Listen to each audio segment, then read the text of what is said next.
Yo, what's up guys? Welcome to the Fantasy Football Prodigy channel, and in today's video, I'm going to be giving you my top starts and sits, my top startums and situms heading into Week 6 of the 2021 Fantasy Football season. Actually, Week 6 has already started. I'm posting this after the Thursday night game, but I'm going to be giving you some of my top starts and sits for the rest of Week 6. Obviously, I'm not going to be giving you guys, like Patrick Mahomes, Josh Allen, Travis Kelce, guys like that. I'm going to be trying to find maybe some more under-the-radar guys or, some guys that have been struggling a little bit lately or guys that have really good matchups, stuff like that. But before we get into that list, make sure to drop a like on the video and subscribe to the channel for more fantasy football content. And then before we get into the Week 6 list, we have to recap Week 5. So my quarterback starts were a little rough. I went with kind of, some low-end quarterback 1, quarterback 2 type of guys. I went with Kirk Cousins. He finished as a quarterback 21 for the Minnesota Vikings, 14.4 fantasy points. And Trey Lance, he finished as a quarterback 20 in his first start for the 49ers, only 15.58 fantasy points. So those are both two misses for me, but where we turned things around was at the running back starts. And I think heading into Week 6, I have quite a few running back plays that I also really like. So just to go through the list here, I suggested Cordarrelle Patterson for the Atlanta Falcons. He finished as the running back 21, so he was an RB2 for you. 14.9 half PPR points. I'll be saying the scoring in half PPR, by the way, unless I say otherwise. Damien Harris for the New England Patriots. He finished as a running back 34, 9.8 points. So he did get in the end zone. He also had a fumble. It wasn't a fantastic week, but it was definitely a usable week, sort of as a running back 3 flex type of option. Leonard Fournette was one of my best calls last week. He had a good matchup for the Tampa Bay Buccaneers, and he finished as the running back 15 on the week with 19 points. Damien Williams for the Bears filling in for David Montgomery. Damien Williams was the running back 20, so another solid running back 2 play, and he had 15.4 fantasy points.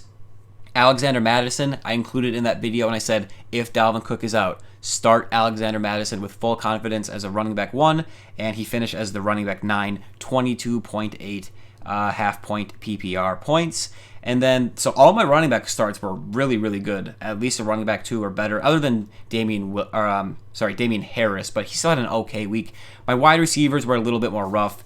I said both Marvin Jones and Laviska Shenault for the Jacksonville Jags, with DJ Chark out, and they had a good matchup. They played the Tennessee Titans, who have a bad secondary, but for some reason, they just didn't do very well. Marvin Jones, wide receiver 86, only 3 fantasy points. Laviska Shenault, wide receiver 56, 6.3 points. So they really didn't do much at all. And then I also said I like Jamison Crowder as sort of a wide receiver 3 flex play, but he finished as a wide receiver 55 with only 6.4 points. So my wide receivers were kind of busts. But my tight ends, back to the good stuff, were great. Dalton Schultz finished as the tight end 8 last week with 10.9 points. And then Kyle Pitts had his first huge breakout game. He finished as the tight end 3 on the week and had 22.4 fantasy points. And then I only had 3 players as situms last week that I felt pretty strongly about. One was Ben Roethlisberger. He just hadn't been playing well, and he just looked bad. But he finished as a quarterback 18 with 16.02 points. So that was sort of a hit for me. But if you did play him like in a 2 quarterback league, it was definitely a usable week, but nothing great. And then Myles Gaskin was my biggest miss in terms of who to sit.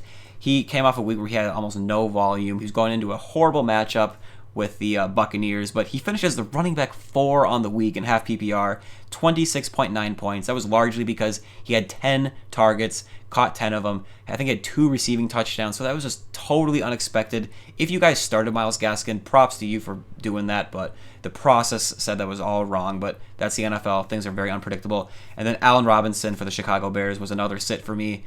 He finished as a wide receiver 66, only 5.2 points, so that was a very, very solid call. And those were all my starts and sits from last week. Now let's get into Week 6. All right, so I'm going to start with my starts, and then I'm going to move on to my sits. I'm just going to go position by position, and we're going to start with quarterback. And my first start of the week, stardom, whatever you want to call it, for Week 6 is going to be Taylor Heinicke of the Washington football team. He's just been pretty solid lately, and he gets a really good matchup against the Kansas City Chiefs in what projects to be a high-scoring game. If you look at his last few games here, in the last few games he's put up 21, 22.4, 27.9, and then against the Saints, he had a little bit of a stinker, 11.9 points. But this week, in week 6, he gets a great matchup against the Kansas City Chiefs. As you can see, if you look at fantasy points allowed for the season, the Chiefs are giving up the second most points, and the Washington football team, they're giving up the first, the very most points in the league in terms of fantasy points to quarterbacks. This game projects to be a high-scoring game. Last I checked, let me check again here, the over-under was at 54.5 total points. That's either the highest on the week or one of the highest on the week. So basically what that means is this game should be a high-scoring game. I think that both offenses will either be going back and forth, or we'll see the Chiefs get up big and the Washington football team have to come from behind. Either way, I think Heinicke will have to air the ball out a little bit, and this is a great matchup to do it. And if you look at his rushing baseline, he's put up some rushing yards as well. I'm pointing to the wrong thing. His rushing yards are right here. He has a little bit of a rushing baseline as well, but I think he will be able to succeed through the air, even if he doesn't run the ball. I also like Patrick Mahomes in this matchup, but like I said, I'm going to try to not say the most obvious players, guys like that. So obviously I love Mahomes, but Taylor Heinicke in this matchup I think is a great play for Week 6. For me, heading into Week 6, Taylor Heinicke is going to be a low-end quarterback 1, high-end quarterback 2 type of play.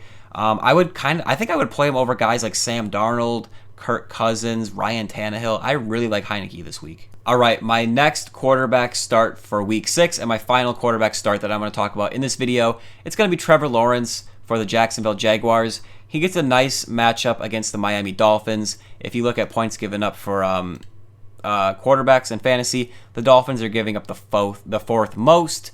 Last week against the Titans, he had a really solid game and a good matchup. 273 yards, 1 passing touchdown, 1 pick. He also had 28 yards on the ground, and he's had a rushing touchdown in each of the last 2 weeks. So I think he's going to continue this momentum in another good matchup against the Miami Dolphins. He's kind of like a quarterback 2 for me. The only worry I have about Trevor Lawrence is that the next guy on the list that I'm going to talk about at the running back position might take over the game so much that they might not have to throw the ball. So that's my only worry with Trevor Lawrence. All right, so now we're going to move on to the running back position, and here is the player that I was just talking about for the Jacksonville Jaguars. I am really, really into James Robinson this week against the Miami Dolphins. This is a great matchup. The Miami Dolphins, they have given up the most fantasy points to running backs this season. James Robinson has also just been playing very, very well. If you look at his production in the last few games, he started a little bit slow, but his last 3 games, 22.4, 20.1, 21.2 points. Now he gets a great matchup against the Miami Dolphins. For me, he is pretty much a must start. He's sort of like a mid running back 1. So pretty much every team out there should be starting James Robinson. He's been really hot lately, and I think he continues it against Miami. All right, my next start of the week is going to be Joe Mixon of the Cincinnati Bengals. In Week 6, he gets a great matchup against the Detroit Lions. As you can see with this handy-dandy little chart right here, here are the Lions. They're giving up the 6th most points to fantasy running backs. Last week, fantasy managers might be a little concerned after last week because against the Packers, he didn't have a great game. I'll change this to half PPR. He didn't have a super great game, 10 for 33. Luckily, he got a rushing touchdown. He caught his 1 target for 2 yards. But here's the thing, to provide a little context, he was coming off of an injury, and the backup running back for Cincinnati, Samaje Perine, kind of took over. Joe Mixon took a backseat to Perine in that game, as you can see by his snap percentage. The first 4 weeks, he was around like 70 to 80-ish%, but in Week 5, he saw a 28% offensive snap share, only played 19 snaps on offense. Luckily, that touchdown saved him. Now, heading into Week 6, Samaje Perine is he's not going to be active for this game. I shouldn't say he's no longer there. He's still on the roster, but he's not going to be active. He is out for this game, and they're going to have to rely on Joe Mixon in a great matchup. He does have his question marks with the injury and everything, and I must say it is kind of concerning to see that in the last 4 games, he's had no more than 1 catch. He's had 1 catch in all 4 of those games each. So that is a little bit concerning, but to me, he is so talented of a player, and this is so good of a matchup. And without P. Ryan there, they're going to need to rely on him to the point where I think he is, sort of like a high-end running back 2 play for week 6. All right, so my third running back start of the week is going to be in that same game as Joe Mixon, but on the other side of the field. And I'm going to go with DeAndre Swift of the Detroit Lions. If you look at his production lately, I guess over the course of the season, he's been kind of ping-ponging back and forth between a good game and a bad game. He's been about 20, then under 10, 20, then under 10, 20. So, if you listen to the pattern, you would think, oh, he's going to have a bad game. But that doesn't matter. I think they're going to need to rely on him against the Cincinnati Bengals. I think he should be very involved in the passing game. And I think that alone makes him very valuable for fantasy. For me, he is a low to mid running back 1. And I think you should try to get him in your lineup, especially in PPR leagues. Now, as we move further and further down this running back list, the players are going to get a little more obscure. Obviously, Darrell Henderson he's a known name, but I don't think people really realize how much potential he has in this offense for the LA Rams. He has been quite solid lately this year in half PPR. He's been around 15 points each game. He missed week 3. Week 6, he gets a fantastic matchup against the Giants, a beat-up Giants team at that. If you look at this little chart here, the Giants are giving up the 5th most points to running backs, so it's already a great matchup. I expect the Rams to be leading this game pretty early on, and if not leading, I expect it to be a close game at least. So I think Henderson will have the ability to see some nice volume on the ground, and it's a great offense, it's a great matchup, and he's productive when healthy. So I think, to me, Darrell Henderson is pretty much a smash play. I'm looking at a list of the top running back plays for week 6, and yeah, Henderson he's a low-end running back 1 for me. I really like this matchup, and I think he is going to go crazy. We started with Darrell Henderson. Now we're going to go to Darrell Williams. I think Darrell Henderson has 2 L's. Darrell only has 1 L. But I don't think any of these players, either one of them, is going to be an L for your lineup. Darrell Williams for the Kansas City Chiefs is getting the start for an injured Clyde Edwards-Helaire. They're going to be taking on the Washington football team. And I'm not sure where they kind of stand for running backs, for points given up. So they're right here. They're giving up the 10th most points to running backs. Sort of middle of the pack. It's not a bad matchup at all. But it's not like this locked and loaded running back 1 play. Even when Clyde Edwards-Helaire was healthy, a lot of times you see the Chiefs lean more towards the passing game.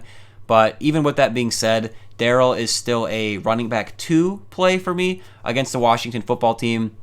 I expect it to be a high-scoring game, and even if the Chiefs are airing it out a ton, I expect Darrell Williams to be pretty involved in the running game as a starting running back. Maybe he runs in a touchdown, and I hope and expect him to have at least a handful of targets in this game. So that helps him in PPR as well. By the way, here is his half PPR scoring. That's what I meant to show you. But yeah, he is a nice little running back 2 play in week 6 for me. And remember what I said earlier about as this list gets further and further for the running backs, the players get a little bit more obscure. All the names I mentioned, I'm sure you guys all have heard of. Darrell Williams, maybe not, but a lot of you diehards out there probably know who that is, especially because of the Clyde Edwards-Helaire injury. But Khalil Herbert for the Chicago Bears is a player that no one really talked about before the last week or two. So David Montgomery for the Bears, he got placed on IR a couple of weeks ago with an injury. The backup Damien Williams then took over as a starting running back. I made him a start last week. He had a good game. Now, Damien Williams projects to be out for this game. He got placed on the COVID list. I'm not sure if he's out for sure, so this is only if Damien Williams isn't active. But Khalil Herbert is now the starter for the Green Bay Packers. And listen, this is not an absolute must-play running back by any means, but this is a guy that you could have got, depending on how aware your league is and kind of that kind of stuff. This could be a guy that you got off the waiver wire for free. So I was the David Montgomery owner in one league. I wasn't able to get Damien Williams, even though I already had Damien Williams on my team at one point and dropped him before Montgomery got injured. I was not able to then get Damien Williams back on my team. I missed his good week. The following week, I picked up Khalil Herbert off of waivers for free, and now he's a starter against the Green Bay Packers. I'm not sure what really, how many points they're giving up to the running back position. How the Packers are right here. They're sort of middle of the league, so the matchup is fine. It's nothing crazy, honestly. But I just think this is a nice little volume play. Just he's the starter, kind of like a low-key type of guy. I am a little bit worried that maybe the Packers get ahead and they're not able to run the ball as much as they would like to. But even with that being said, volume is king in fantasy football, and he is their starting running back. So to me, he is a low-end running back 2, high-end running back 3 against the Green Bay Packers. All right, so I'm finally done talking about the running back starts. I had quite a few of them. Now I'm going to move on to the wide receiver position, and I'm going to start with Terry McLaurin. I love him this week against the Kansas City Chiefs for the same reason that I like starting Taylor Heinicke at quarterback on the same team, the Washington football team. I think it's going to be a high-scoring game. They're either going to go back and forth, both offenses both scoring a lot of points, or I think the Chiefs could also get up big, get a big lead, which would cause the Washington football team to have to air it out a little bit. Either way, I expect the Washington football team to have to throw the ball a little bit, a lot of bit. And Taylor, who else is Taylor Heinicke going to throw the ball to more than Terry McLaurin? He has been great this year. He's been a little hit or miss, I must say. But if you look at his bad games, they came against the Chargers, the Buffalo Bills, the New Orleans Saints. So those are some tough matchups right there. But if you look at his good games, they came against the New York Giants and the Atlanta Falcons. So those were easy matchups. So this week, he gets a good matchup against the Kansas City Chiefs in a game that projects to be a high-scoring affair that should have a good game script where the Washington football team is going to have to pass the ball quite a bit. And above all, Terry McLaurin is an elite talent at the position. For me, he's a locked and loaded wide receiver 1 for week 6. Next up, we're going to talk about a guy who went very high in drafts and really hasn't met those expectations yet, but I think this week could be his first breakout game of the season. That's going to be Stefon Diggs of the Buffalo Bills. He was drafted as an elite wide receiver 1, and I'm thinking that's the type of production that you're going to get this week from Diggs against the Tennessee Titans.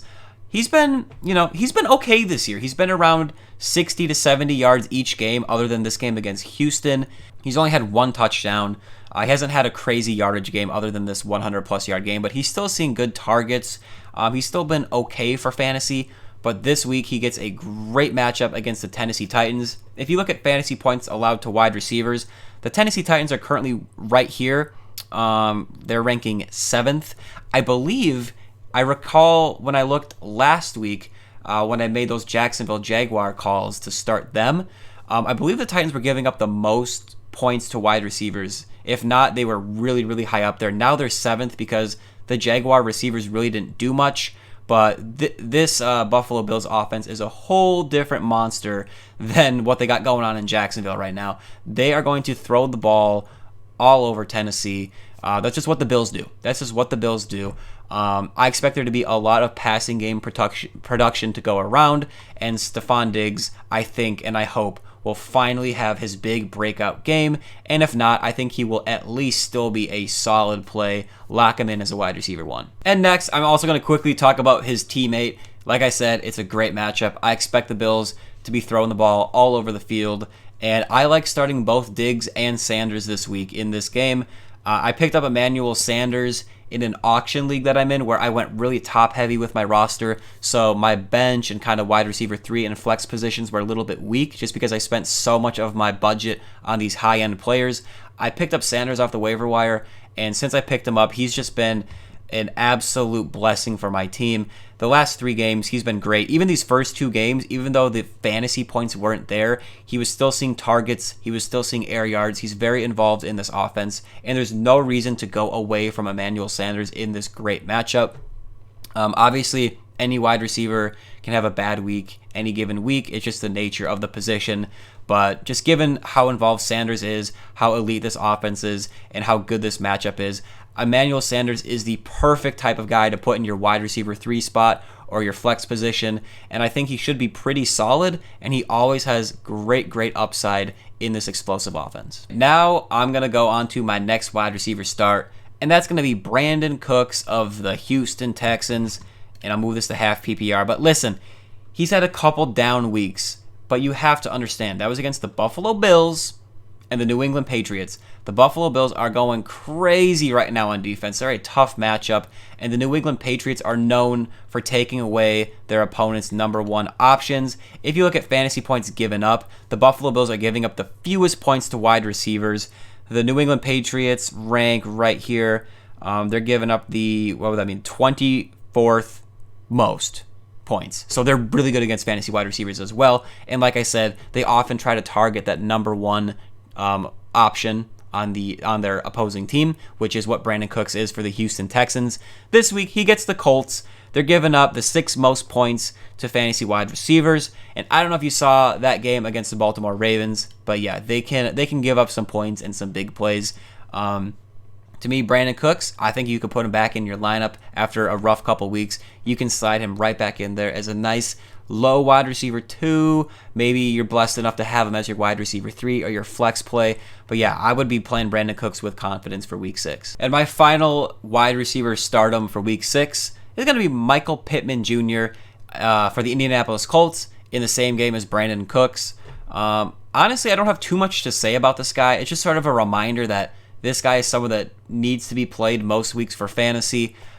He is the clear wide receiver 1 for the Indianapolis Colts.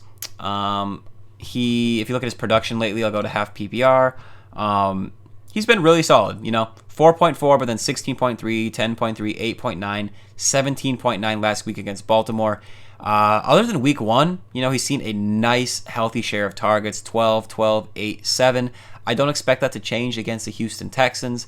I think the Colts will be able to score on Houston. The only worry here is that maybe Jonathan Taylor, their running back, sort of takes over the game. They don't need to air it out too much. And if T.Y. Hilton is active, he has a history of having great games against the Houston Texans, but he's coming off a neck injury.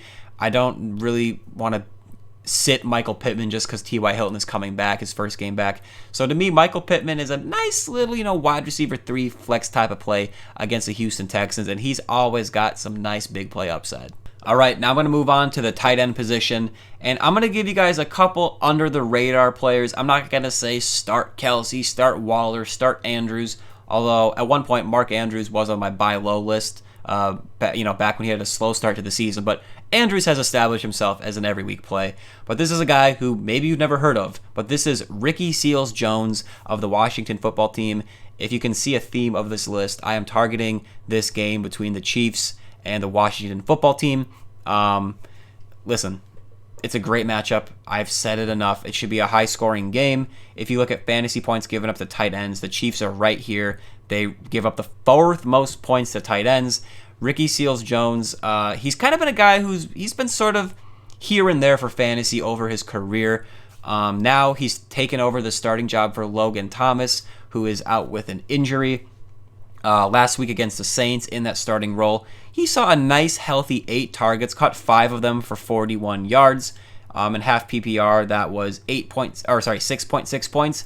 And listen, that might be what you get out of Ricky Seals-Jones here. But if he's able to get in the end zone in this high-scoring game, then you're looking at a fantastic play. And even if he only, has about 50 yards again with a handful of catches, at the tight end position, you could do way, way, way worse. You guys already know. To me, for week 6, Ricky Seals-Jones, he's right on the border of sort of a low-end tight end 1, high-end tight end 2. And again, I'm going to give you a nice little sleeper tight end option if you're desperate at the position. That's going to be Dan Arnold for the Jacksonville Jaguars. He is taking on the Miami Dolphins. If you look at his scoring last week, so he was traded to the Jacksonville Jaguars. I believe he played. Let's see. So he played weeks 4 and 5 for the Jaguars. He came from the Carolina Panthers. His first game with Jacksonville, he played 32% of snaps. Only 18 snaps. The following week, in week 5, he saw a nice boost, 73% of snaps, 52 total snaps, and he turned that into 6 receptions on 8 targets for 64 yards. That is really, really nice production from a fantasy tight end. I believe it says he also fumbled, and he lost a fumble. Okay. But yeah, to me, in this matchup, this doesn't scare me at all. If we look at if we look at the Miami Dolphins points given up to tight ends, I don't really know where they rank necessarily. But either way, the matchup doesn't really scare me a ton. Okay, here they are. So they're giving up the 8th most points to tight ends.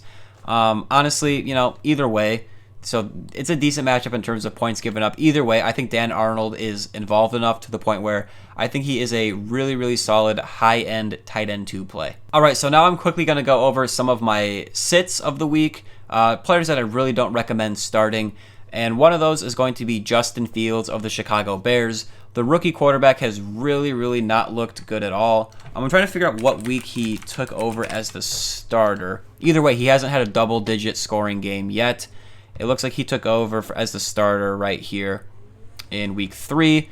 And yeah, starting at week 3, you can look at his scoring. 3.9, 8.3, 8.8. Listen, I'm just not putting him in my lineup until he shows that he can do something. To me, he's not even really a quarterback 2, just because he's such a risky play. There's a lot of good options out there at quarterback. You can find a different streamer than this guy that has a lot more safety and a lot more upside as well. You know, maybe Justin Fields will have a big blow-up game here at some point, but until we see it on the field, I'm keeping him out of my lineup completely. My second and final quarterback sit for week 6 is going to be Derek Carr of the Las Vegas Raiders. He is playing the Denver Broncos in week 6. Last week, I told you guys to sit Ben Roethlisberger against that same tough Broncos defense. And, you know, Ben Roethlisberger didn't have a horrible stinker of a game, but he was still not really someone worth playing. I have more faith in Derek Carr to get it done than I do in Ben Roethlisberger. But if you look at the matchup against the Denver Broncos, the quarterbacks, they're giving up the second fewest points to the quarterback position. The last couple of weeks, Derek Carr has struggled for fantasy. So unless you're really desperate in a 2-quarterback league, Derek Carr is probably someone that I am not trying to put in the lineup. All right, I have one running back sit this week, and it's going to be Damien Harris of the New England Patriots.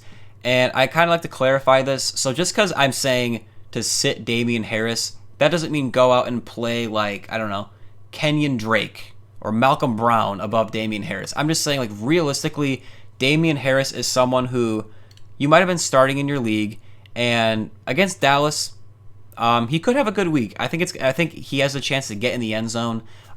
He has that potential every week, but I think he's going to need to get a touchdown to be relevant for fantasy. If you combine the fact that he's dealing with an injury, I believe it's to his ribs. There might be another second part of that, but I know he's dealing with a rib injury of some sort. He is currently listed as questionable, so who even knows if he's going to play? So we'll have to monitor that. But also, if you look at his fumbling lately, he had a fumble in week 1, he fumbled in week 5. Bill Belichick is not a fan of fumbles, and I could see this being a game where maybe he's in the doghouse a little bit, and they rely a little bit more on Ramondre Stevenson, who is another running back option that they have there. Maybe they give it to, what's that guy's name? Brandin Bolden, who's sort of their pass-catching specialist right now.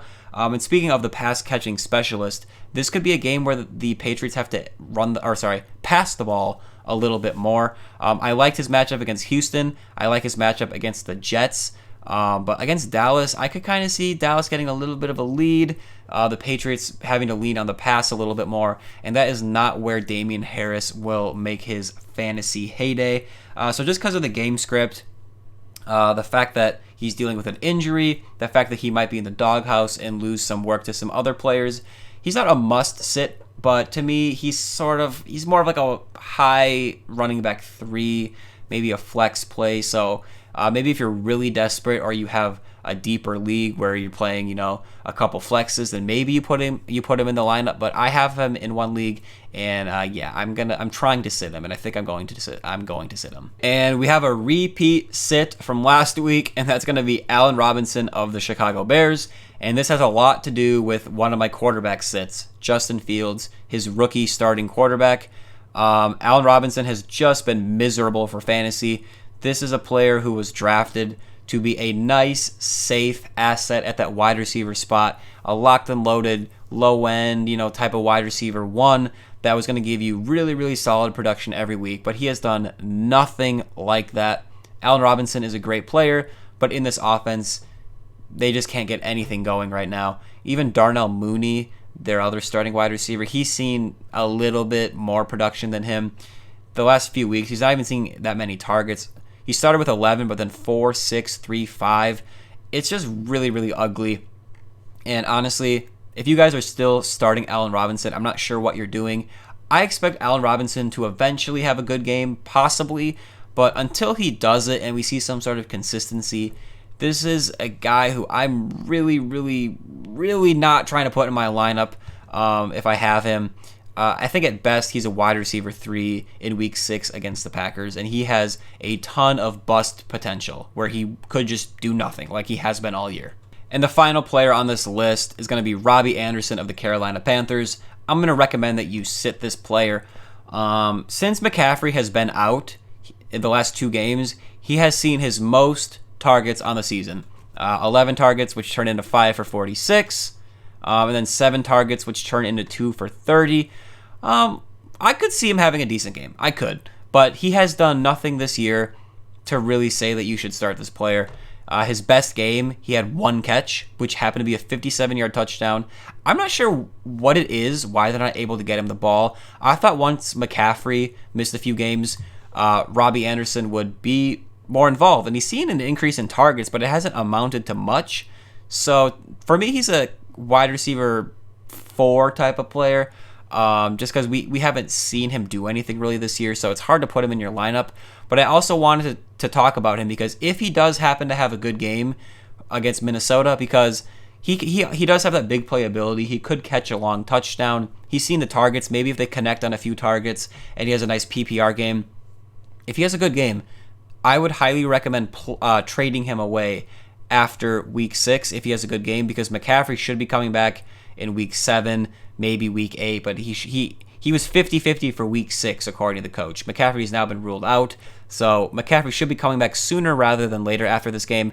And I think once McCaffrey comes back, we will see Robbie Anderson's targets shrink down to where they were before. So yeah, I don't really have a lot of confidence in Robbie Anderson to start him, but if he does have that big fluky big play, I would recommend trading him after this week. All right, that's going to do it for this Stardom Situm video for week 6 of the 2021 fantasy football season. I hope you guys enjoyed it. Please make sure to drop a like if you did in fact enjoy the video. Subscribe to the channel for more fantasy football content, and I'll talk to you guys later. Peace out.